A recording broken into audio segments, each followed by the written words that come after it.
he went up there.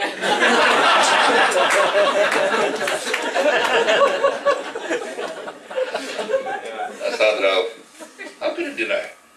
He's shown in all sorts of bloody, like Kama Sutra, all bloody poses he's with the young lady. Only 21 she is. That's what I read in newspaper. Maybe a coding mistake. Yeah, you had a question. Yeah. See, this consistency shown by Australian team, it is really magnificent. And what is the behind it? How they can consistently work for so long? Do their captain changes, do their fast bowler changes, and what is it behind? The consistency. Well, consistent. I'm glad you came and sat up here. I think he's going to get the headlines tomorrow. Mss Engineer says Asad Rao superstar or something. I don't know. I'm in trouble again.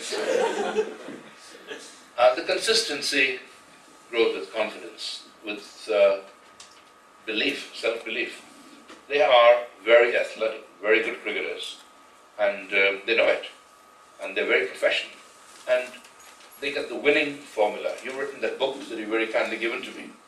What is that? Winning Ways? The habit of winning. The Habit of Winning. It was very kindly presented to me, and I shall look forward to it. I'm a winner.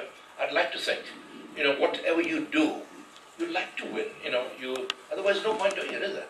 You try and get yourself better. You try and do things to better yourself, or whatever it is in life, you try and do it. I was the first cricketer to have been offered to play professional county cricket in England. I was invited by 4 counties, Worcestershire, Somerset, Hampshire and Lancashire, and I decided to play for Lancashire.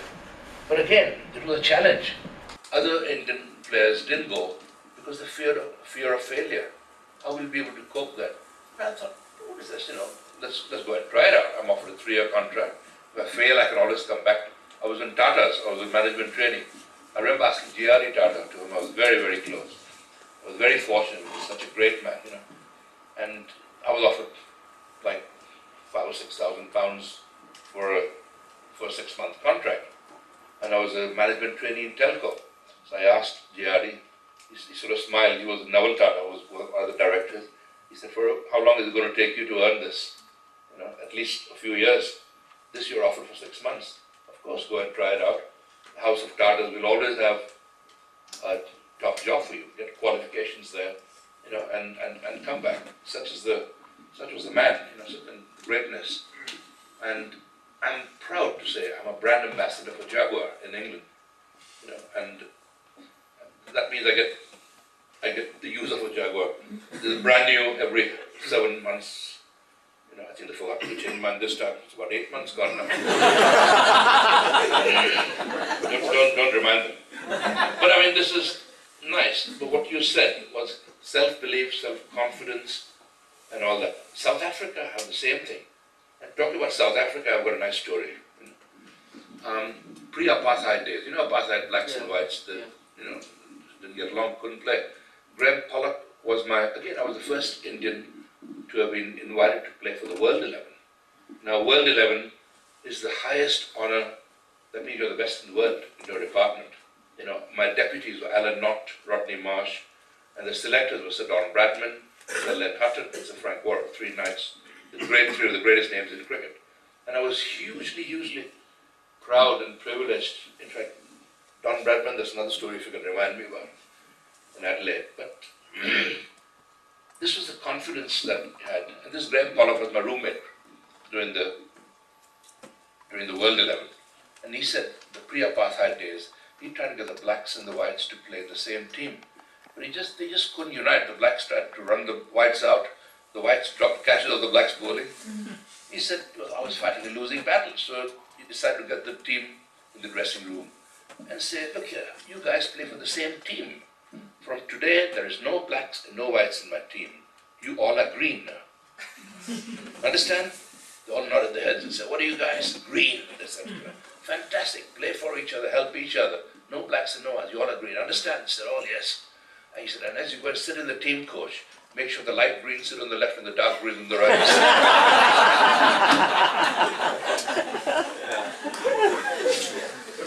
What do you think the Australians do differently compared to other countries, that they get the consistency, and Do you think they have, is that a matter of coaching? Is that a matter of... No. Or maybe domestic culture is better. All these IPL teams have got these fancy Australian coaches. They pay them huge amounts of money.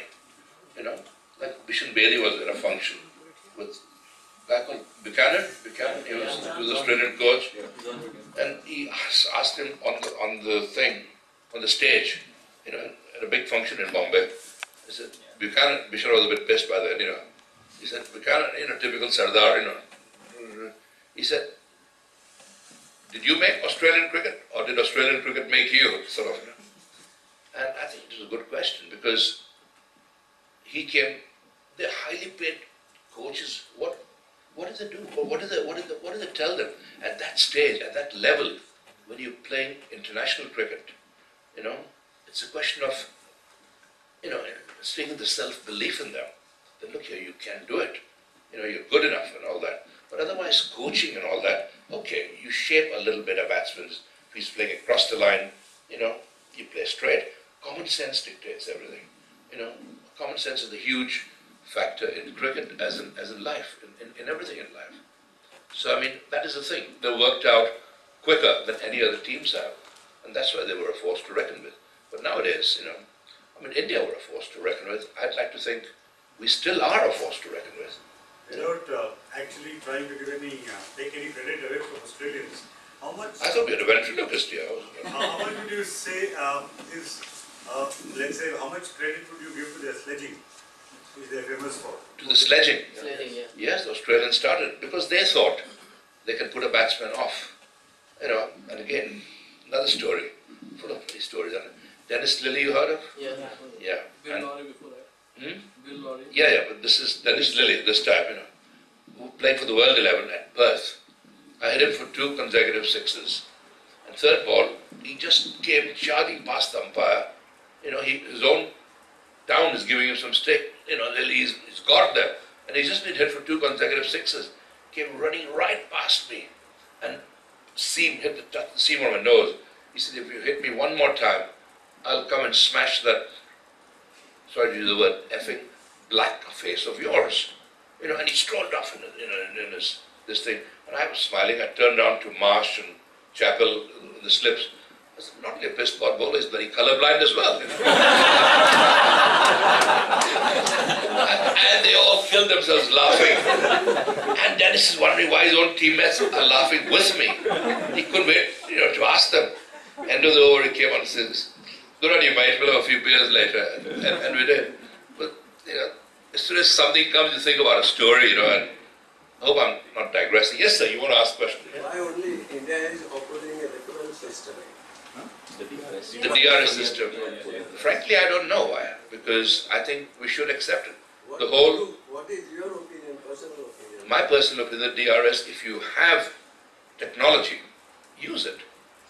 You know, use it for anything, for the betterment of the sport. I mean, how would Sachin Tendulkar have liked if he was given out, if he had hit the ball when he was 99 at Lord's, getting his 100-100? You know, we wouldn't have liked it, would we, as Indians? You know, we said, what we would have said, wish the DRS system was there. Then he would have been not out. So many decisions that batsmen grumble about and all that, we can't grumble now because we've rejected the DRS. Some of our senior players feel that it's not a good thing to have because it's not 100% perfect. But it's 99% perfect. It's better than the umpire's vision. Better than bloody Asad Raf any day, you know. How can I hold a girl in one arm and give a decision with the other? Salah Badmash. Yeah. Thing that I was going to point to the same thing, the Australian thing about psyching out their opponents. Yeah, sledging we were talking about earlier. Yeah, that was a good point, very good point. So at that point of time, I mean, I think sledging has been going on for decades before Australians brought it officially. And I guess one of your legendary quotes was irritating a batsman and then explaining to him or stating something like what your father's goes. Sorry, what's that? You were sort of irritating a batsman probably. It's my story, is it? Yeah. You know, I'll tell you what, so many stories attributed to me. Trust me, half of them I don't know about them myself. But you mentioned uska baap ka